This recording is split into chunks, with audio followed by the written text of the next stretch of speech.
दोस्तों नमस्कार। मेरा नाम है अर्जुन इलाहाबादी। कहानियाँ सुनाता हूँ। आज की कहानी जिसका नाम है कॉल गर्ल, मैं उसका पहला पार्ट लेकर आया हूँ। उम्मीद है आपको कहानी पसंद आएगी। जब गरीबी दरवाजे से दाखिल होती है तो प्यार खिड़की से रफू चक्कर हो जाता है। स्कूल कॉलेज का प्यार कब परवान चढ़ा कब उतर गया पता ही नहीं चलता है। यूनिवर्सिटी का प्यार भी कुछ कम नहीं है। साथ जीने मरने की कस्में खाकर एक दूसरे को समर्पित कर देते हैं। लेकिन इनकी मंजिलें ज़्यादा लंबी नहीं होती हैं। हाँ, अगर कुछ ऊंच नीच हो गया तो कुछ ले देकर समझौता हो जाता है। मगर तुम इन सब बातों में नहीं पड़ना, मेरा सिर नीचा मत करना। मैंने समाज में इज्जत बहुत मेहनत से कमाई है। कहते हुए पिताजी की आंखों के कोन गीले हो गए थे। मैं सिर झुकाकर चुपचाप सुन रहा था और पिताजी मुझे सुनाए जा रहे थे। दरअसल मेरा ग्रेजुएशन गांव के ही एक महाविद्यालय से कंप्लीट हो गया था और वनडे एग्ज़ाम की तैयारी के लिए मुझे शहर जाना था, जिसके लिए मैं माँ और पापा को बहुत मुश्किलों के बाद मना पाया था। पिताजी गांव में एक छोटे किसान थे। किसी तरह वह मेरी 3 बहनों को पढ़ा लिखा रहे थे। सबसे बड़ी बहन की शादी हो गई थी। जीजा जी अपना कोई बिजनेस कर रहे थे। मेरी दूसरी बहन ग्रेजुएशन लास्ट ईयर में थी और तीसरी अभी ग्रेजुएशन फर्स्ट ईयर में थी। पिताजी के सिर पर काफ़ी जिम्मेदारियों का बोझ था, यह मुझे एहसास था। मगर दोस्तों को देखकर मुझे भी अपना करियर बनाने की इच्छा जाहिर हुई। एक्चुअली गांव में यह सब व्यवस्थाएं नहीं मिल पाती, इसलिए मुझे शहर जाना ही था। अगले दिन पिताजी ने मुझे कुछ रुपयों की व्यवस्था करके दिया और कहा, बेटा मेरा नाम कभी ख़राब मत करना। मैं अपने दोस्तों के साथ शहर आ गया। पहली बार जब शहर में आया तो मन इतना खुश हुआ कि उसे शब्दों में बयान नहीं किया जा सकता। ऐसा लग रहा था जैसे मैं कोई ऐसी जादुई दुनिया में आ गया हूँ जहाँ मेरा कोई अस्तित्व ही नहीं है। मैं केवल मूक दर्शक हूँ जिसकी आश्चर्य से दोनों आंखें खुली की खुली रह गई हूँ। गांव में एक लड़की का किसी लड़के से बात करना गुनाह समझा जाता था और यहाँ तो हाथ से हाथ पकड़कर चलते हैं मेरे लिए सचमुच नया था। सभी मित्रों ने एक रूम किराए पर लिया था जिसमें सब ने अपना अपना शेयर दिया था। दिन भर पढ़ाई लिखाई होती और शाम को छत पर चढ़कर मैं केवल रंगीन लाइटों को निहारता और बहुत देर तक निहारता। कुछ दिनों बाद मेरे 4 मित्रों में से 3 अपने घर वापस आ गए। एक मित्र आशीष मेरे साथ रहा, मगर वह भी ज़्यादा दिन टिक नहीं सका। एक दिन वह भी मुझे छोड़कर चला गया। सच कहूँ तो एक साधारण परिवार के लिए अपने बच्चों को उच्च शिक्षा दिला पाना बहुत मुश्किल है।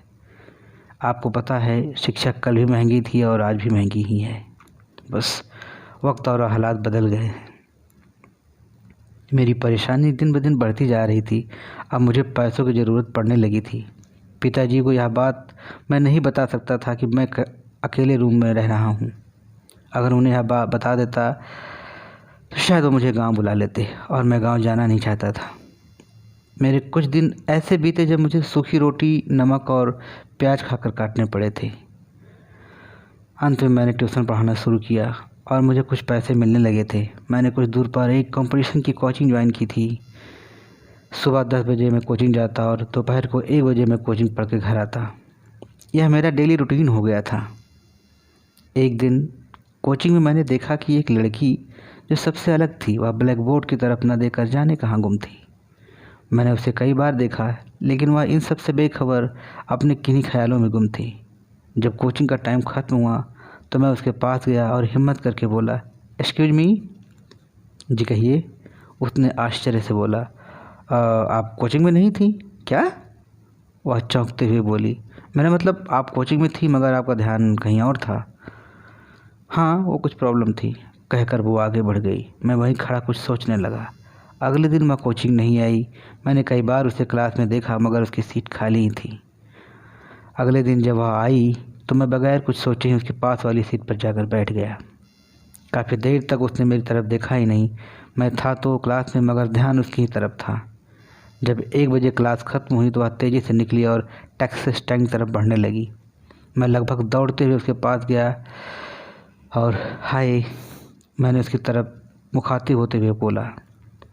हेलो, उसने मेरी तरफ देखकर मुझे मुस्कुरा के कहा, कल आप कोचिंग नहीं आई थी? ओह, तो आप सबका ध्यान देते हैं कि कौन कोचिंग आता कौन नहीं आता? सबका नहीं, केवल आपका, मैं एक सांस में कह गया। अच्छा, मेरा क्यों?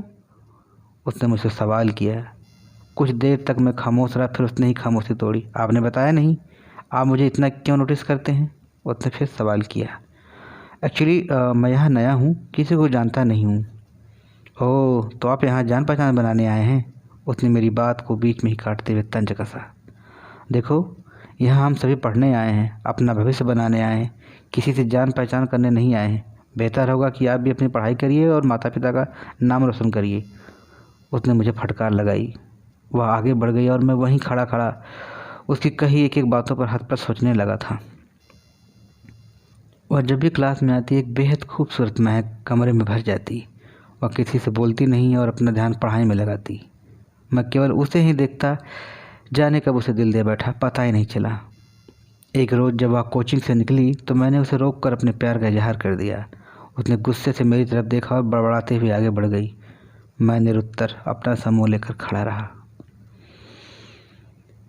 वह रोज़ क्लास आती और बगैर मेरी तरफ देखी वह अपना ध्यान पढ़ाई में लगाती। जब कोचिंग का टेस्ट हुआ तो टॉप 10 में उसका नाम था, मेरा कहीं नाम ही नहीं था। पिताजी की वो कही गई सारी बातें एक बार फिर से मुझे एक एक कर याद आने लगी और मुझे अंदर तक झकझोर गईं। एसएससी सीजीएल का फॉर्म आया था। कोचिंग की तरफ से सारे बच्चों ने फॉर्म को अप्लाई किया था और अनाउंस किया गया कि कल से 1 महीने 1 घंटे एक्स्ट्रा क्लास चलेगी। हम दोनों रोज़ कोचिंग आते मगर कोई किसी से नहीं बोलता। एक रोज़ जब मैं कोचिंग से निकल रहा था तो देखा कि वह किसी लड़के की बाइक पर बैठकर जाग रही थी। मुझे एक फिर जोर का झटका लगा, सारे ख्वाब हवा में उड़ गए। वह लड़की जिसका नाम रीना था, जिसे मैं ठीक से जानता भी नहीं था, उससे इतना प्यार हो गया कि मैं बता नहीं सकता। उसका किसी और के साथ देखा तो मेरे तन मन में आग लग गई। खैर, शादी विवाह रिश्ते नाते यह सब ईश्वर की देन है, कब कहाँ किससे हो जाए कोई नहीं जानता। एसएससी सीजीएल का एग्ज़ाम दिया और कोचिंग से कई लड़कों का सिलेक्शन भी हुआ, पर ना तो मेरा सिलेक्शन हुआ और ना ही रीना का। पिताजी का फ़ोन आया तो मैं अनजाने भय से काँप उठा। मुझे लगा पिताजी अब गांव हमें बुला लेंगे, मगर ऐसा हुआ नहीं। उन्होंने मेरा हाल चाल पूछा और यह कहकर फ़ोन काट दिया कि बेटा, अब मुझसे अकेले घर का बोझ उठाया नहीं जाता, तो जल्दी से कोई नौकरी कर ले। पिताजी ने तो अपनी व्यथा कह दी, मगर मेरा क्या, मेरा तो रीना के बगैर बुरा हाल था। मैंने एक बार फिर से तय किया कि इस बार रीना का फिर से सामना करूंगा और अपने मन की बात कहूँगा। अगर वह फिर भी नहीं मानी तो उसका पैर पकड़ लूँगा, अपने प्यार का वास्ता देकर उसे मना लूँगा। मगर वह सब प्लान उस समय फेल हो गया जब मैंने देखा कि रीना अपने बॉयफ्रेंड के साथ कोचिंग आई हुई है। रीना ने मुझे देखा और अपने बॉयफ्रेंड के साथ चिपक कर बाइक पर बैठ गई। मुझे एक बार फिर से उसने जलाने की कोशिश की। अब यह रोज़ का काम हो गया था। वह कोचिंग से निकलती तो उसका बॉयफ्रेंड उसका इंतज़ार करता मिलता। समय बदला और मैंने अपना पूरा फोकस पढ़ाई पर किया। एक के बाद एक एग्ज़ाम देता रहा और असफलता ही हाथ लगती रही, मगर एक दिन सफलता को मैंने अर्जित ही कर लिया। मेरा सिलेक्शन सेल टैक्स में ऑडिटर के पद पर हुआ। मुझे ना चाहते हुए भी उस शहर को छोड़कर दूसरे शहर आना पड़ा। पिताजी काफ़ी खुश थे। नई नौकरी, नए लोग, नई जगह, सब इधर से उधर हो गया था। मगर कुछ ही दिनों में लोग एक दूसरे से परिचित हो गए। मेरे साथ कुछ नए लड़के आए थे जो लोअर डिवीज़न क्लर्क की पोस्ट पर थे। काफ़ी मजाकिया किस्म के थे। दिन तो हंसी मजाक में कट जाता, मगर रात बड़ी मुश्किल से कटती। रीना को मैं भूल नहीं पाया था। वह मेरे दिलो दिमाग पर हावी हो चुकी थी। उसे भुला पाना मेरे बस में नहीं था। समय बीतता गया। मैंने अपनी दोनों बहनों की शादी की। पिताजी की जिम्मेदारियों का बोझ कम हुआ। मैं जहाँ रहता था वहाँ कुछ लड़के जो मेरे ही साथ पोस्ट हुए थे, उनका भी सरकारी कमरा मेरे बगल ही था। उन लोगों ने एक पार्टी रखी थी। मुझे भी बड़े आदर के साथ बुलाया गया। पार्टी में देखा कि सभी हाथ में जाम लिए खड़े थे। मुझे भी ऑफ़र किया गया मगर मैंने मना कर दिया क्योंकि मैं शराब नहीं पीता था। तभी एक लड़के ने मेरे कान में लड़खड़ाती आवाज़ में कहा, सर शराब ना सही शबाब तो। अभी उसकी बात पूरी भी नहीं हुई थी कि मैंने उसे घूर कर देखा। वह सकपका गया मगर दूसरे ही पल मेरे होंठों पर हंसी आ गई। उसे बुलाया और कहा, नहीं यार आप लोग एंजॉय करो, मैं चलता हूँ। कहकर उठने लगा तो 2-4 मेरे सीनियर आ पहुँचे। अरे ऑडिटर साहब कहाँ भागे जा रहे हैं, अभी तो पार्टी शुरू हुई है, कहकर ठाके मार कर हंसने लगे। लेकिन मैंने मुस्कुरा कर कहा, नहीं सर मुझे कुछ काम है, ऑफिस से कुछ फाइलें ले आया हूँ, घर पे और नहीं देखना है। और मैं कहकर अपने रूम पे आ गया। कुछ देर फाइलों को देखा तो नींद आने लगी और सोफे पर ही सो गया। रात के लगभग 1 बजे मेरी नींद अचानक से खुली। बाहर कुछ किसी से कहा सुनी हो रही थी। मुझे लगा कि ऑफिस के लोगों ने पार्टी में शराब वराब पी रखी होगी, इसीलिए बहस हो रही होगी। हम अक्सर देखते भी हैं कि जहाँ पार्टी वार्टी होती है वहाँ इस तरह का लफड़ा हो ही जाता है। लेकिन जब मुझे किसी लड़की की आवाज़ सुनाई दी तो मैं बाहर आया। देखा तो बड़े बाबू के साथ ऑफिस का नरेश, रमन और मित्तल नशे की हालत में किसी लड़की से बहस कर रहे थे। मैं करीब गया तो बड़े बाबू से पूछा, क्या बात है बड़े बाबू, कोई प्रॉब्लम है क्या?